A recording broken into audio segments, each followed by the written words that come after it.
Thank you, John.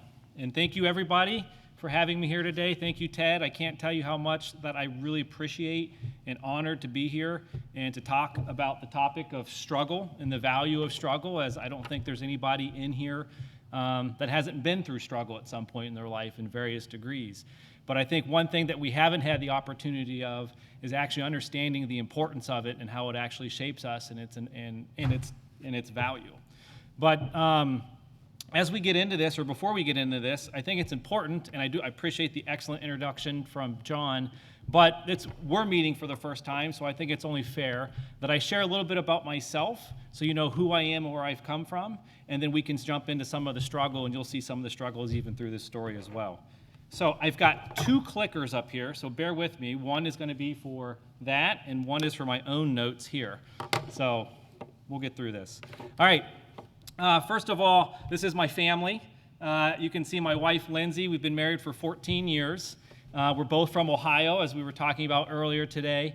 And these are my three kids. The oldest is Brooklyn. She's just turned 10 a week ago today. And then my son, Brody, is 8. And then the youngest there is Bentley. She's 4. Her main job in life is to basically terrorize my wife. And she does a really good job at it right now. So they look cute, but behind doors, they're terrorists, I'm telling you. But this is obviously great, and I love my family. And one of the things that I was really happy about doing this presentation was it gave me the opportunity to actually think about my career. And I actually haven't spent a lot of time doing that recently. And one of the things that I like to ask people when I conduct interviews is I like to ask them, tell me about the first time you ever made money. When was the first time you ever made money? Well, for myself, the first time, and John already went through this stuff, thank you, that's where we are today, but the first time I ever made money was actually in high school, when my dad, who worked at 84 Lumber, if you remember 84 Lumber, back before the Lowe's and the Home Depots of the world came home one day with a blueprint for a picnic table. And I was 16 years old, and he said, all right, Cale, you're going to manufacture picnic tables and sell them. I said, all right, sounds good to me. I didn't know any better, but we created a template, right? We started manufacturing picnic tables, and the lessons that I learned from this that I didn't even realize was the fact that my dad made me repay him for the electric of the house, the tools that I was renting from him, the gas for the truck, and obviously the materials for the tables. And I would take these, and back before Craigslist, I would go and put these in the bulletin board, throw them in the back of the pickup truck, and drive around and try to sell picnic tables to parks, landscape companies, ice cream shops, wherever it may be. That's where it all started. And so I actually keep this picture on my desk. My wife got this for me and put it on my desk, and I keep this as a reminder of where things started, for me at least, and back to my roots. But from there, after high school, I went to, as John said, Miami University of Ohio, and I graduated with the degree of economics.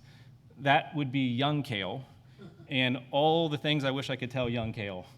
So anyway, graduated with a degree in economics from Miami University, and that's where I met my future wife, Lindsay.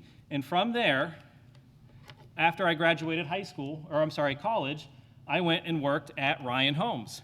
And Ryan Homes, for those who you may know, is a home builder, much like Toll Brothers or David Weekley, Providence Homes here. And that's where I first learned sales. So I studied economics in college because I wanted the mental discipline of economics, because I didn't think I could learn it outside. But I came and I worked at Ryan Homes to learn the sales process. And I learned a lot of valuable things. I mean, the first year was nothing but learning how to engage with customers, do presentations, handle objections, and it was fantastic.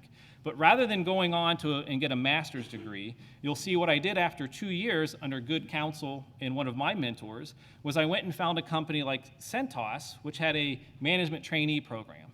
And at that management trainee program, I wanted to learn more about business. I wanted to learn Six Sigma. I wanted to learn meticulous hiring and interviewing.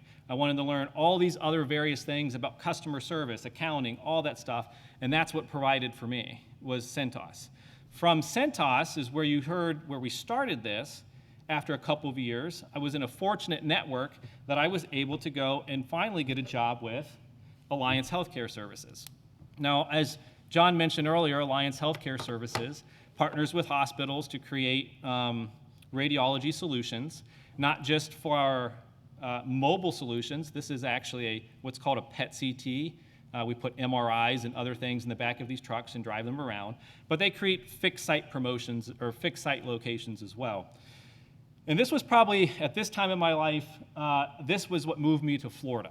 So I was in Ohio previously, got married, and we moved to Florida and started working for Alliance Healthcare Services. Now, fortunately, in that process, I eventually was promoted to what was called a business development director. And business development director, what we were doing was going out and trying to develop women's breast health centers for breast cancer with hospitals in conjunction. So, of course, like anybody who gets promoted, what do? Well, they buy a house, right? So in 2011, my wife and I bought our first house. And soon after we moved into this house, guess what? We had Brooklyn. So, as I said, she just turned 10. So last week, 2011, my daughter was born. And it was great.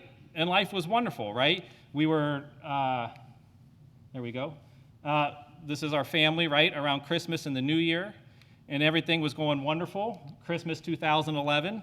And how could life be any better, right? And then it happened. February 24th, 2012, at 2 p.m. at a Courtyard Marriott by West Palm Beach International Airport. I remember that day extremely vividly. All right? My boss called me earlier in the week and said, Cale, we're going to come down and we want to have a strategy call with you about your territory. I said, great, fantastic. I didn't see it coming. I was naive. I come into the hotel. They reserved a meeting room. And when I walk in, I'll never forget it. My boss was sitting there on his computer. I walk in from his right. He sits back, sighs, shakes his head. I lost my job. Just had a new mortgage. Just had a new baby. What I haven't told you yet is my wife was a kindergarten teacher at a private school, a really good private school. And when Brooklyn was born, she was on leave. And when it was time for her to go back, guess what she did? She didn't go back. She quit in January. Come February 24th, 2 p.m., at a Courtyard Marriott by West Palm Beach International Airport, I remember that very vividly, I lost my job. And I will never forget that day. And I will never forget the feeling that I had driving home to a 6-month-old daughter and my wife who had just quit her job and said, I don't have a job. Enter struggle into our life, right? First struggle that comes up, financial struggle, no income, new mortgage, in a community that was gated, right? Because that's not important, but it was, and they had a $500 HOA. Doesn't seem smart now, right? No health insurance. Sure, I had COBRA for a little bit, right? But that expired. And then, of course, I'm looking at that point for purchasing Blue Cross Blue Shield at that time, $800+ a month, which I had no income, okay? Baby supplies, formula, diapers, racked up debt strictly based off of fear. I was afraid of cash flow problems. I had some savings, but I started increasing debt. Guys, I'm embarrassed to admit, in a year period, I racked up $40,000 in debt because I was scared, and I didn't know what to do. I was scared. And of course, as Murphy's Law always moves in, the hot water heater broke. I had to finance that, my hot water heater, because I had no money. And then not to count the social pressures that come along with that. How many times do friends want to go out? Let's go to dinner. Let's have a drink. Let's take a trip. Let's go to Disney. No, I can't. That was no fun. But that wasn't the end of it, because there was career struggles as well. High unemployment in 2012, close to 10%. Jobs fell through continuously. Application after application, failure after failure. I had a job up in Jacksonville that was going to pay me more than Alliance paid me. Last minute, went away. Deals fell through. I started going out and trying to sell medical equipment as a broker to try to earn some income. I brought a finance company in to a company that wanted to buy an MRI, And the finance company that I brought to the table cut me out of the deal and went straight with the person I brought in. Fell through, gone. Applications gone. Self-doubt creeping in. Struggle is present. And of course, probably the worst of all was the marriage struggle, right? The stress of not knowing where money's going to come from, not knowing how you're going to pay your bills, looking at the debt that's racking up, the continuous fighting that we had, right?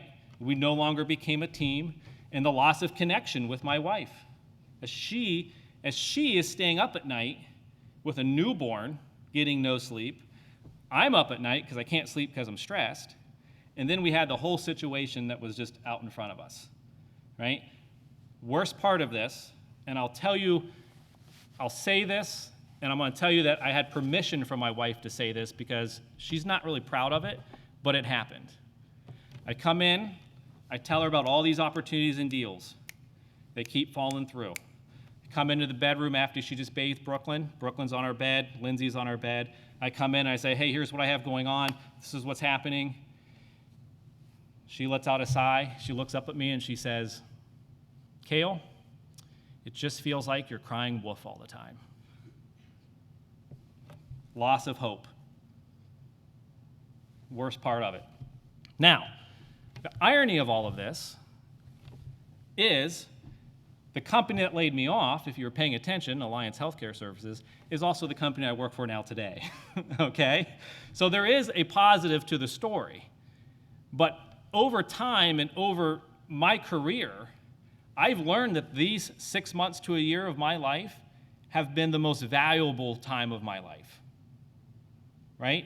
And here's the truth. All of us like to think that this is the path to success, right? Everybody wants this to be the path to success. We get on the bike, we head straight up, and we go to the flag, and we win. But all of us know that's not true. This is the real path of success. This is what we go through day in and day out, every day. And I've learned, and what we're talking about here today is the parts in there where the rocks are, where the water is, right, where the thunderstorm is. That's what we're going to talk about today, is the value of those moments in our lives and why we can't live without them. They're so important to me that when I now conduct interviews, I try to find those times in people's lives. I want to see how other people responded during that time. There's two things in an interview I look for. The first one is skills, right? A skill is something you can be taught, okay? HR, welding, accounting, sales even, right? Those are things that you can be taught. And when I interview, I think those are important. When I have a candidate in front of me, I want to know what their skills are. But what I really like to know is what those low moments create. And those low moments tell us about our attributes. Attributes are things that we can't be taught by someone else. It's inherent and it's part of your character. And there's only one way you can build your attributes. You can only build your attributes through struggle, right? What are some of the attributes that we're talking about? Guys, there's a lot of attributes out there that come from struggle. I don't have all day to talk about them, but I'd be happy to discuss them with anybody after this. These are only a few that I think are very important. Confidence, grit, gratitude, and mental toughness. Those are just 4 of the things that we get from struggle. 4 of the things that I feel, and I know, because I have the confidence, developed during that time period in my life. Those are the attributes. So let's talk about them and how are they created during struggle. First of all, confidence. What is confidence? A lot of people think confidence is something you get when. I'll have confidence when I get a job. I'll have confidence when I get a promotion. I have confidence when I lose 10 pounds. That's not what confidence is. Confidence comes first, then results come second. And how you build confidence is you keep the commitments that you make to yourself. That's how you build confidence. In struggle, You have to keep the commitments you make to yourself. If you lose your job, you have to commit to the number of applications, the number of phone calls, the number of networking. You have to do that. Because when you get to the end of the day, when you say, I did this, I committed this to myself, and then I achieved it, then you build confidence. How many people have done a race or know people have done races? 5Ks, 10Ks, half marathons, triathlons. They get to the end of that struggle, and how do they feel? Oh, yeah. I crushed that, right? I've got confidence. That's outstanding. The next thing we build is grit. This was one of my favorite pictures when I was doing this, by the way. Because grit is mastering the mundane consistently. Mastering the mundane consistently. That is the definition of grit. When you enter into struggle, and when I lost my job, it was time after time after time after time after failure after failure after failure after failure of doing the little things too, right? This guy's sharpening a pencil by hand. No one does that anymore, right? It's tedious. It's annoying. It's frustrating. It feels unproductive. That's grit. You have to do it consistently, time and time and time again, over and over and over. Each hour of your day is like a piece of paper. And every time you win and you stick to your grit and consistency, that paper gets higher and higher. 2 hours, it's not very strong. 10,000 hours, it's very strong. We learn grit from struggle, an attribute that's important in life. The next thing is gratitude. So let's take us back to a time that all of us are very familiar with, March and April of 2020. COVID comes. Not easy, right? And specifically for those of us, which I trust is all of us, who missed people because of quarantine. We couldn't go out to restaurants. We couldn't see our friends. We couldn't see our family, right? I remember when I was in North Carolina during COVID when it started. And I remember at that time, we were actually, we lived in North Carolina, but we were contemplating moving back to Florida. So what better time to try and sell your house in April of 2020 to see what happens, right? Why not? Let's try it. Thankfully, God willing, we actually sold it in May of 2020, okay? And so in that process of trying to determine where are we going to live in Florida, we had to come down and explore Florida. Well, Florida, as many of you know, has been more open than other states than, say, North Carolina, even at that time. And I came down to explore this area, and my in-laws were living down here, and I went out to dinner with them, and I've never been so happy to see my in-laws. Oh my goodness, right? It was great. Why did I feel that way? Because of the struggle. It's because of the struggle. If I hadn't gone through that, I never would have appreciated my in-laws so much in that moment. I'm kidding. Right? And so, gratitude comes from struggle. Gratitude comes from struggle. My kids loved this picture. My wife did not. Mental toughness. All of this can really be summed up into mental toughness, right? So just like we exercise, when you go out and exercise and you doing bicep curls, bicep curls burn. What happens? They grow and they get stronger. Struggle is that muscle for your brain to build mental toughness, to give you confidence, to give you grit, to give you gratitude. And what happens when we work out and we stop lifting? We lose it. What happens when you avoid struggle? Now that we've been open for a while, who really misses their in-laws? Right? Because that struggle's not there anymore. And if you choose to avoid struggle, then you lose grit, confidence, gratitude, and mental toughness. right? Because it's like a muscle that you have to flex in your brain. Now,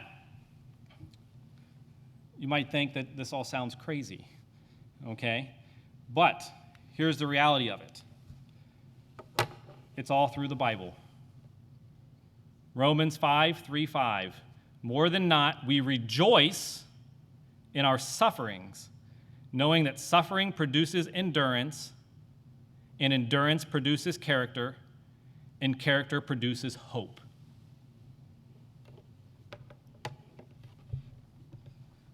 Struggle and suffering is all through the Bible.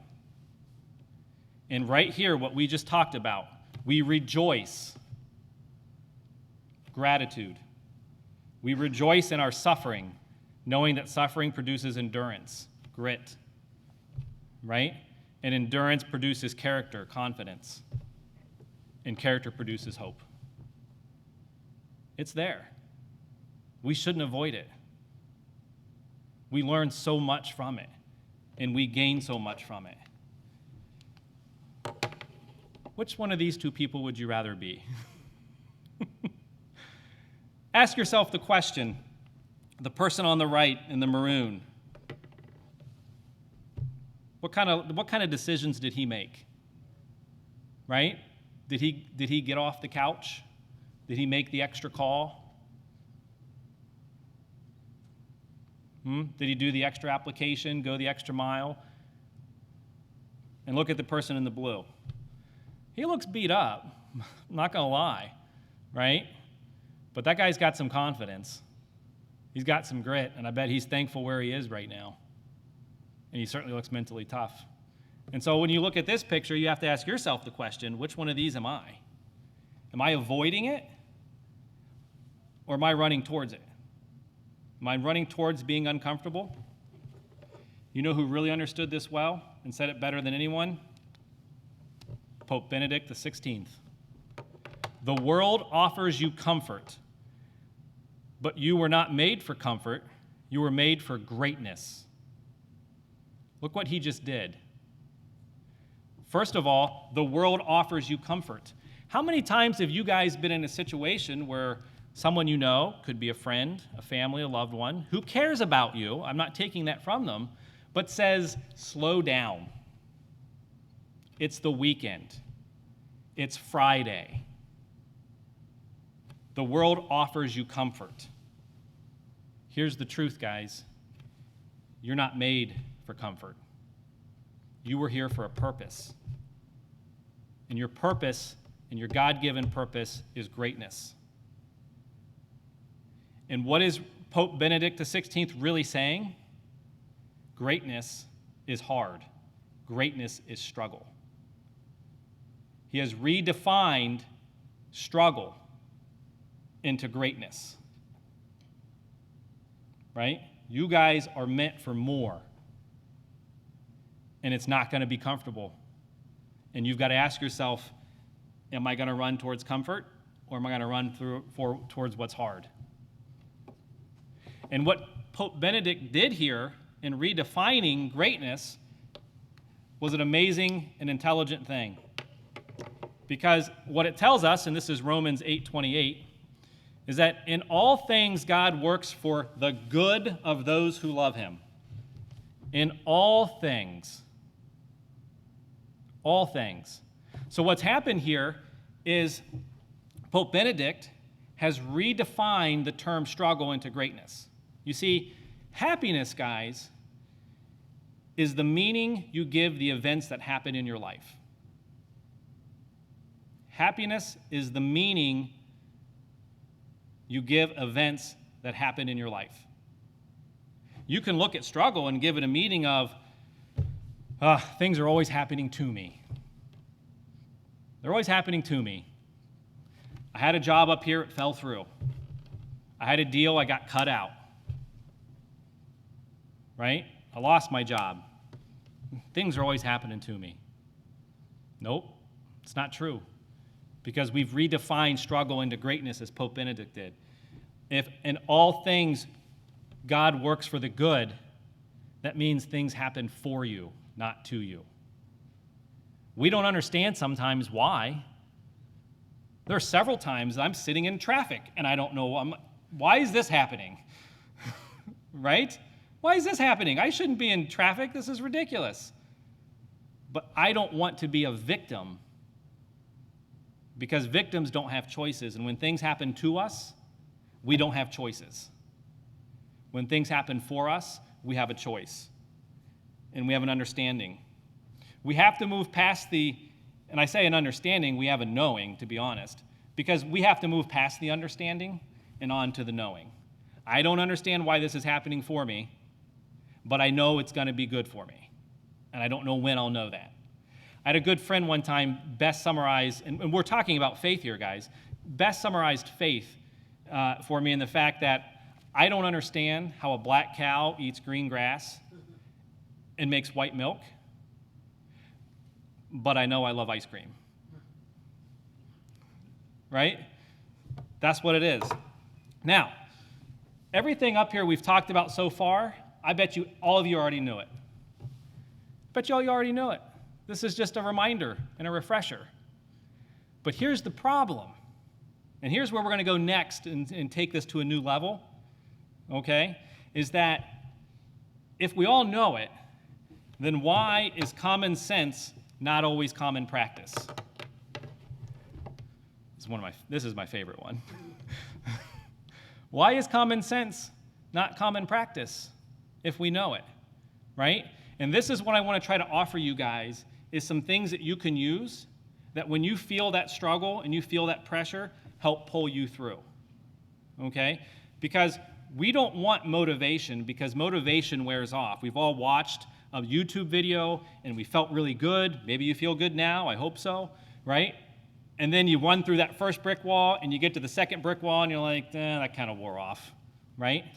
We don't want motivation. What we want is inspiration, because inspiration pulls us. And to gain inspiration, you have to do a couple things. Number one, you have to have a vision. What is the vision of your life? Where do you want your life to go? And when I say vision, as we talk about careers, because it goes beyond this, guys, what kind of job do I want? Okay? And it's not just what kind of job do I want, though. It goes beyond that. Where do I want to work? How much do I want to make? What are my hours? When do I get there? When do I leave? What's the culture? You have to be very specific on what your vision is. Very specific of what your vision is. I encourage you, by the way, to take a vision in your faith, your family, your fitness, and your finances. I put career under finances. And all of your life. And design that and revisit it. The bookends of your day are so important. When you wake up in the morning, how many people touch their phone first thing in the morning? Yeah, not good, okay? Right? How many people instead pray and get in touch with their vision? Right? And then revisit it continuously through the day. My cell phone goes off every hour with my goals and vision. Every hour, I revisit it. Every hour. And you can't just see it, you have to feel it. Because inspiration pulls us. So that goes to the why. Why is common sense not common practice? We don't have a vision, and we don't tie it to a big enough why. We don't put enough emotion behind it, okay? Two kinds of emotions here, guys. Two ways of doing this, I suggest. The first one is the gentleman that goes to the doctor who has heart disease. He's got 2 young kids at home. He's out of shape. He goes to see the doctor, and the doctor says, all right, I got your results back. And the doctor is really wise. And instead of going over the results, the doctor says, okay, so you've got a young daughter and a young son, right? He goes, yeah, I do. He says, great. Do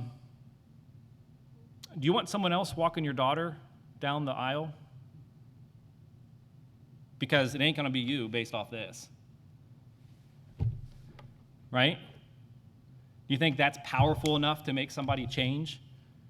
That person now goes and works out and thinks, daughter's wedding, daughter's wedding, daughter's wedding. I don't want to do this, daughter's wedding. I don't want some other man walking my daughter down the aisle. I want to be there. That's what you have to do in a vision to inspire you and pull you through. The second one, real quick, the second one is going to be around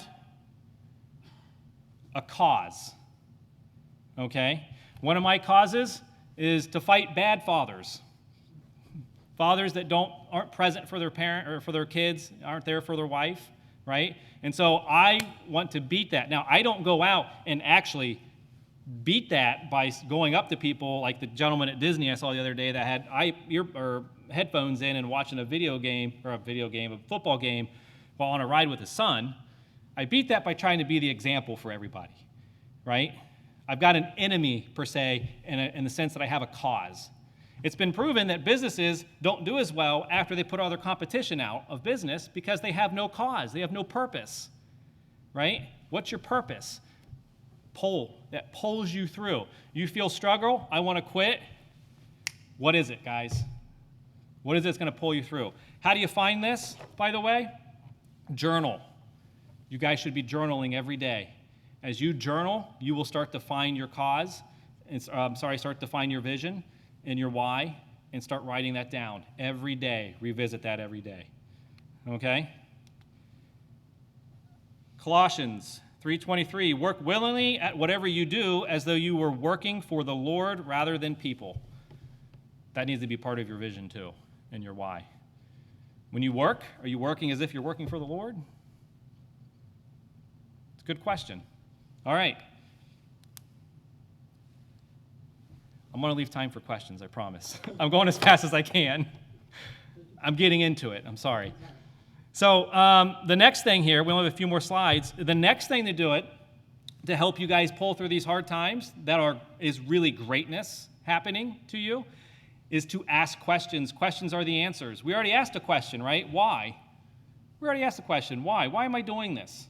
You've got to revisit that continuously. Why am I doing it?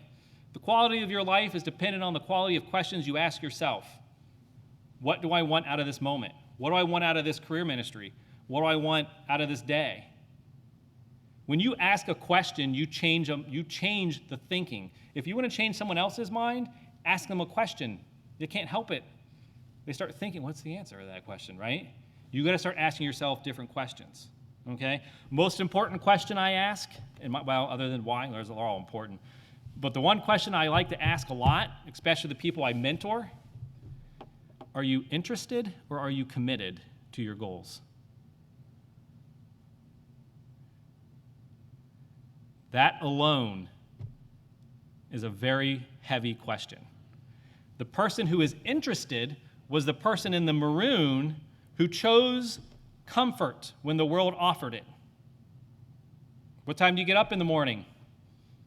8 a.m.? Nope. You get up at 5 now. Right? We're not choosing comfort because we're not interested in our goals. We don't like the idea of our goals. We're committed to our goals. We're committed to greatness. Are you interested and are you committed? You're sitting on the couch. My wife wants the Halloween decorations up. Am I interested or am I committed? Well, I better be committed, and I was. I got up and I went out and I did the Halloween decorations, right? Ask questions, continually ask questions. The last thing we'll talk about today in relation to this and getting through hard times, getting through greatness, because we've redefined it now, because the value of struggle is now greatness, is identity. Identity. Your identity is an I am statement. I am what? I am stupid. I am not worthy. I am not experienced enough. I don't have a college education, so therefore I am what? Right?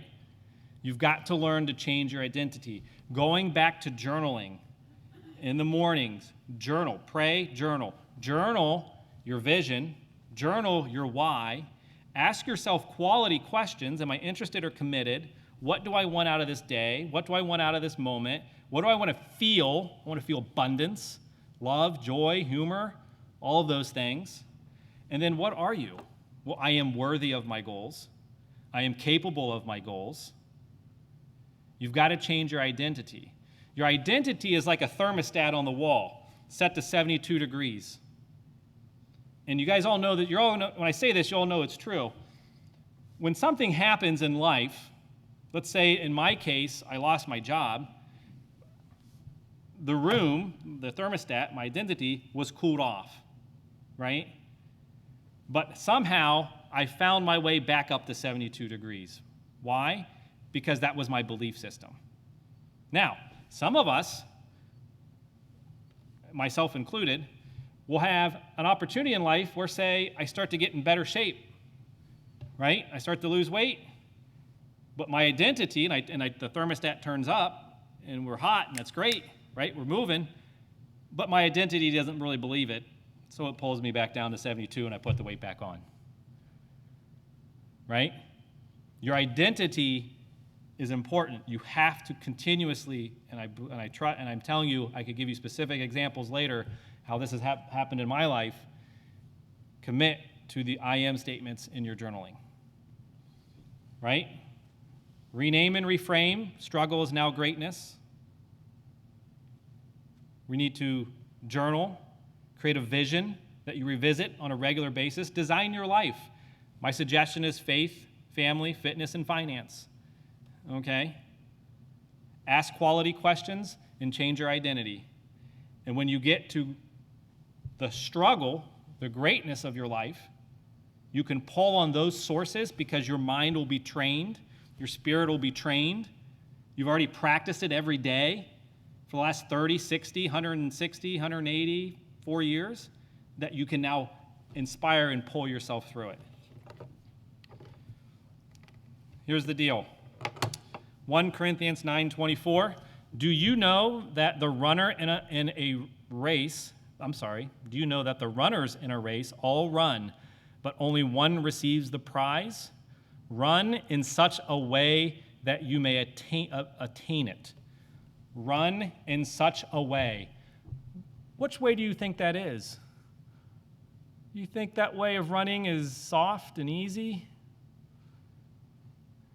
Or do you think that is focused and determined with intent and a vision, right? And an inspiration. You guys are great. Every one of you is great. And every one of you has greatness within you. And as Pope Benedict said, you're not meant for a life of comfort. You're meant for a life of greatness. And all the struggles that you have in life, whether it's a career, whether it's a relationship, whether it's health, happens for you, not to you. And all you got to do is win the day. That's it.